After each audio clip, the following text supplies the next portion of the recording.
warahmatullahi wabarakatuh. Waalaikumsalam warahmatullahi wabarakatuh. Alhamdulillah, salatnya masih kencang ya, masih semangat nggak ini adik-adik? Selamat pagi Bapak Ibu wali murid. Semoga sama adik-adiknya tetap dalam keadaan sehat. Adik-adik tadi waktu ke sekolah hari ini ambil rapot ya? Yakin ini naik kelas? Yakin, harus yakin ya. Pertanyaan kedua, yakin nilainya bagus? Yakin. Semoga ranking 1 semua ya. Amin. Kita perkenalkan dulu ya. Kami kakak-kakak dari Balai Besar POM di Surabaya atau dari Badan POM. Ada yang tahu nggak singkatan dari Badan POM?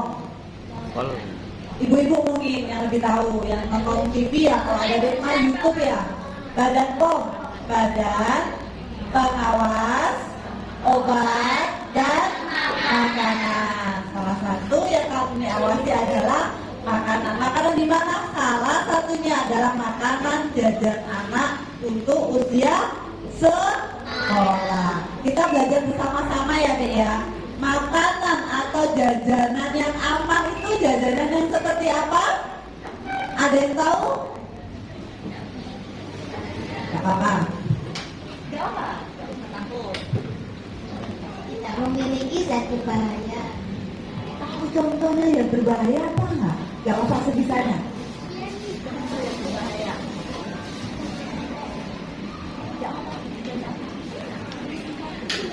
Bantu. Yang berbahaya apa contohnya? Oh, sianida bisa. Jawabannya nanti itu benar, tapi sianida juga benar. Kalau ada sianidanya tidak boleh dimakan, nanti langsung mati nanti yang memakannya. Jajan yang tidak mengandung bahan berbahaya ya, jajanan yang aman. Betul. Kita belajar lebih detail lagi bahan berbahayanya apa saja. Jadi makanan yang aman untuk dikonsumsi itu harus bebas dari 3 bahaya. Ada berapa bahaya? 3. Bahaya apa aja? Yang pertama bahaya fisik.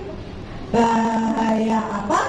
Fisik. Apa itu bahaya fisik? Bahaya yang terlihat seperti contohnya kerikil di makanan, rambut lalat betul di makanan. Yang sering kita abaikan tapi sering ada di jajanan kita. Tahu staples? Tahu.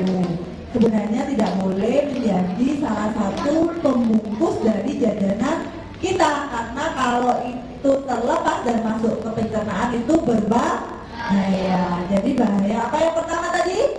Fisik. Contohnya lalat boleh, rambut boleh, kerikil, pokoknya bahaya bisa dilihat. Yang kedua adalah bahaya mikrobiologi atau bahaya biologi, yaitu bahaya-bahaya yang diakibatkan oleh makhluk-makhluk mikrobiologi. Contohnya apa? Virus, bakteri, atau jamur. Kalau roti sudah ada jamurnya boleh dimakan nggak? Kalau nasi atau makanan sudah bau boleh dimakan apa enggak? Nah, makanan-makanan yang sudah tercemar mikrobiologi tidak boleh untuk dikonsumsi. Biasanya ciri-cirinya apa? Ada yang tahu nggak? Kalau makanan sudah tercemar oleh mikrobiologi, ya, atau jamur, ada jamurnya, terlihat warna, ada yang gelap atau yang putih ya Bu ya. Apalagi Bu? Blunya ini baunya apa biasanya? Basi ya, baunya basi. Yang ketiga, kalau biasanya teksturnya jadi apa kalau sudah ada bakterinya? Nasi kalau sudah ada bakterinya biasanya teksturnya apa? Lengket atau lembek. Jadi adik-adik sekarang harus memperhatikan ya, jangan sampai makanannya sudah tercemar dengan cemaran mikrobiologi. Yang terakhir yang akan kita uji bersama-sama, makanan juga harus bebas dari cemaran kimia. Cemaran apa? Kimia. Tadi sudah fisik, yang kedua ada biologi, yang ketiga adalah kimia. Itu apa sih? SD belum tahu Bu, kimia Bu. Kimia itu adalah zat-zat atau bahan bahan-bahan yang seharusnya tidak ditambahkan pada pangan. Contohnya, ada yang bilang pengawet, pemanis, warna, perasa, boleh sebenarnya. Yang tidak diperbolehkan itu bila berlebihan.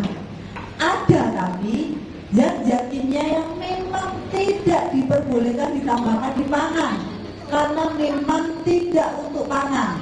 Ada 4 kita pelajari yang awal. Yang pertama adalah boraks. Apa? Boraks itu biasanya fungsinya pengenyal, Bapak Ibu. Biasanya ditambahkan di mana? Yang fungsinya untuk mengenyalkan?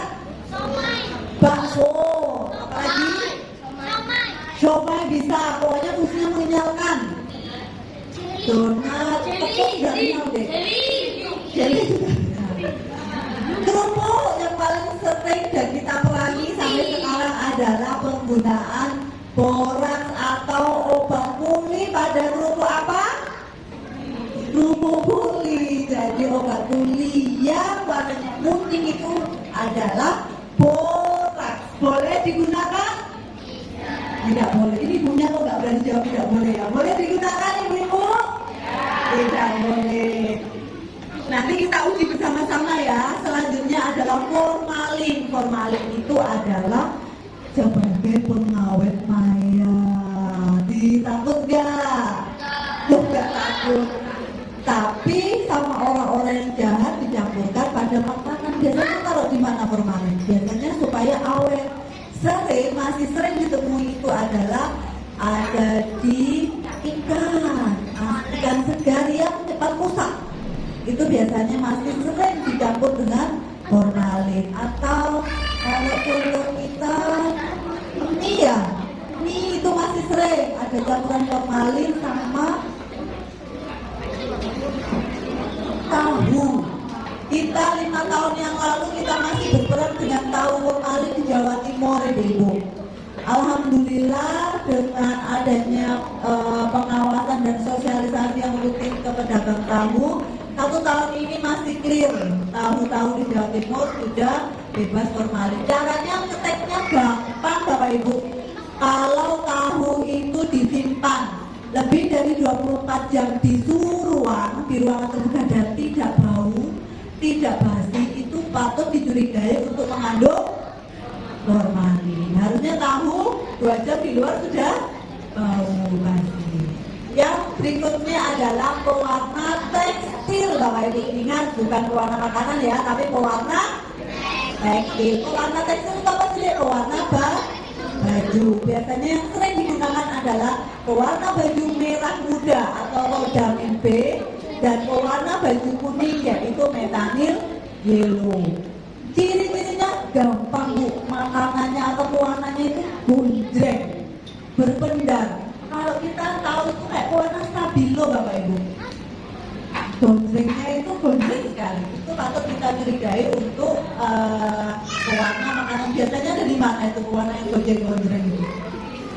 Sosis, busa, kerupuk masih banyak ya Bapak Ibu ya. Sama sirup-sirup anak-anak yang ada di SS ya, atau dicurigai yang warnanya merah dan kuning. Hari ini kita ingin menguji bersama-sama Bapak Ibu makanan-makanan yang ada di kantin ada 3 booth ya yang ada di kantin SDN Kandangan 1. Kita buktikan bersama-sama apakah makanan-makanan yang ada di kantin SDN Kandangan 1 bebas dari cemaran kimia. Kita uji bersama-sama dengan Bu Ari. Kita uji apa aja Bu Ari? Jadi hari ini kita mau uji bahan berbahaya pada makanan ya. Bahan berbahayanya itu ada formalin, boraks, kemudian pewarna tekstil, metanil yellow, kuning dan merah. Tadi ada 6 sampel. Sampel yang pertama sosis warna merah. Sosis ini kita uji 2 ya Bu Ari ya. Kita uji boraks sama kita uji rodamin. Lalu gorengan nggak? Kayak gorengan kotak yang ada di penjual bakso, kita uji borak.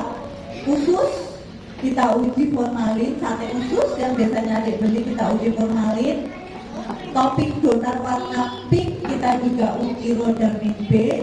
Bakso kita uji borak dan mie kita uji formalin. Harapannya adik-adik atau bapak ibu wali murid aman nggak nanti ini? Aman ya, kita buktikan sama-sama.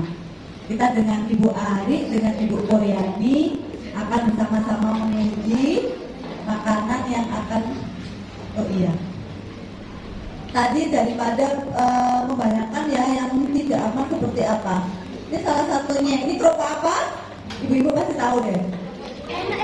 Kerupuk? Boleh nggak Bapak Ibu? Ini kerupuk, kalau kita nggak bilang kerupuk puli, kerupuk borak. Ini namanya kerupuk borak Bapak Ibu. Bapak Ibu adik-adik, jadi bisa dilihat kalau kerupuknya ada, kalau bahasa Sundanya belum warna pink, ya. Bintik-bintik bercak-bercak warna pink itu berarti kita harus indikasikan atau kita curigai itu menggunakan pewarna tekstil. Ini udah sering ya, ini apa Bapak Ibu? Borak, obat tuli kalau di Surabaya mungkin ya. Buat ini karetnya apa ya? Ada banyak atau bahasa yang lebih mudah dipahami itu bleng ya Bapak Ibu ya. Di setiap kota itu berbeda, ada yang tuli, ada yang bilang bleng atau yang lain. Jadi tiap daerah beda, tapi fungsinya sama. Mereka biasanya menggunakan untuk membuat kerupuk, lontong yang memang diinginkan untuk tekstur kenyal ya Bapak Ibu ya.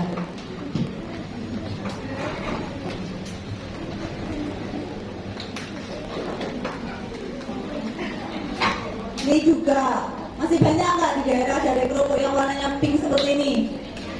Banyak. Di mana? Di pasar. Boleh dibeli nggak sekarang? Karena dilihat ya ada bintik-bintik warna pinknya nggak atau warna merah mudanya nggak? Karena memang dicurigai menggunakan pewarna tekstil. Kita cek Bu Ari apakah ada hasilnya untuk borak dulu. Dari yang borak tadi yang pertama sosis kotak yang warna merah boraknya negatif, aman ya adik-adik ya. Yang kedua gorengan bakso hasilnya negatif juga, aman. Yang ketiga bakso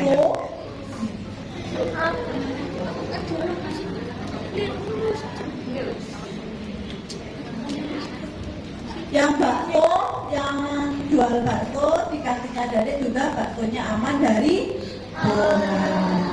Kita ucapkan alhamdulillah bersama-sama. Selanjutnya untuk pewarna merah ya, usus warnanya tetap putih, tidak ada warna berubah menjadi merah, berarti hasilnya negatif, aman. Selanjutnya topping donat Bu Ari. Topping donat juga warnanya tetap warna apa ini? Putih, jadi hasilnya negatif. Jadi sosisnya sama donatnya aman nggak? Aman. Selanjutnya yang formalin, diduga mengandung formalin, usus warnanya tidak berubah ya. Kalau dia positif mengandung formalin, warna loretannya berubah menjadi warna ungu. Ini warnanya apa? Oranye. Aman berarti? Aman. Negatif. Yang terakhir mie yang ada di bakso, warna larutannya warna apa? Putih. Aman? Alhamdulillah semua sampel yang kita ambil dari kantin ada semua aman dari cemaran kimia. Tadi masih ingat nggak ada berapa cemaran? Apa aja? Fisik, biologi, satunya kimia. kita beri tepuk tangan untuk adik-adik. Habis ini liburan ya? Berapa lama? Lama sekali. Kalau liburan berarti jajannya di sekolah apa di rumah ya?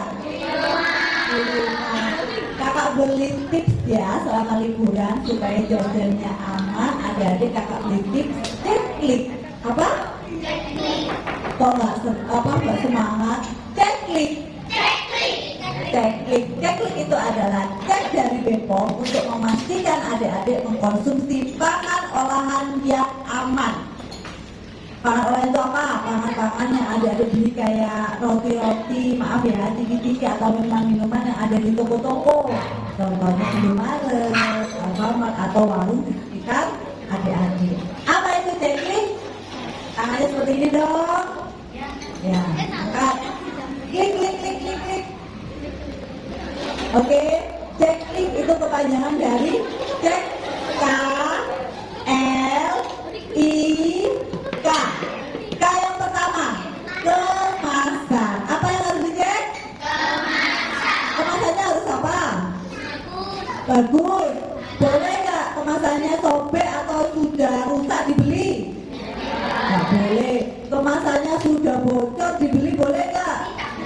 Pastikan jajan yang adik-adik beli di toko atau di warung itu kemasannya dalam kondisi bagus. Yang kedua habis klik K, habis K apa? L. Yang berikut apa? Semua keterangan yang ada pada pembungkus makanan harus dibaca ya. Sekarang minimal dibaca apa aja? Apa pada luasannya, halalnya apa enggak? Komposisinya sudah bisa baca kan ya? Nah, komposisinya apa? Informasi nilai gizinya apa? Adik-adik bisa mulai baca biar adik-adik tahu makanan yang nilai gizinya oke sama yang tidak oke. Yang berikutnya izin edar. Ada yang tahu nggak izin edarnya makanan olahan ada berapa? Ada dua, satunya PIRT, satunya BPOM. Tapi BPOM juga dibagi dua, berarti sebenarnya ada tiga ya. PIRT, BPOM RIMD, dan BPOM RIML. Bisa dibuktikan di tempat minum yang Bapak Ibu beli, Bapak Ibu bawa. Minuman klub, apakah ada tulisan BPOM RIMD? Kelihatan? Kelihatan, berarti produknya diizinkan oleh Badan POM. Oke, yang berikutnya K terakhir adalah kadaluarsa. Pastikan makanan yang dibeli tidak boleh sudah melampaui waktu kadaluarsa. Kalau ada tulisan gini, expired date atau kadaluarsa tanggal 20 Juni 2024, hari ini ya, masih boleh dimakan nggak? 20 Juni 2024 masih boleh dimakan nggak? Terakhir berarti nanti malam tanggal jam 23.59 kalau tulisannya SPD. Tapi kalau tulisannya sebaiknya dimakan sebelum atau bahasa Inggrisnya best before. Itu kalau tulisannya best before 20 Juni 2024 masih boleh dimakan nggak? Tidak boleh. Boleh dimakan terakhir kapan? Tanggal berapa tadi? 19 Juni 2024. Ingat-ingat ya adik ya. Ingat BPOM, ingat? Lupa ini. Ingat BPOM, ingat? Cek apa aja?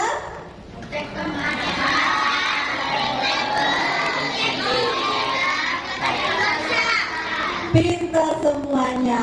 Dengan kita menerapkan teknik dan keamanan pangan, kita berharap adik-adik tumbuh menjadi generasi yang sehat dan juga baik. Sekian dulu informasi atau pengujian yang dilakukan oleh Balai Besar POM di Surabaya. Jadi kesimpulannya semua makanan yang disampling di kantinnya adik-adik semuanya kita harus berterima kasih kepada ibu bapak penjual dan ibu bapak pengurus sekolah ya adik-adik karena telah menyediakan makanan yang aman. Jangan lupa besok kalau liburan ingat cek. Baik, saya akhiri Bapak Ibu wali murid dan juga adik-adik Bapak Ibu guru. Wassalamualaikum warahmatullahi wabarakatuh.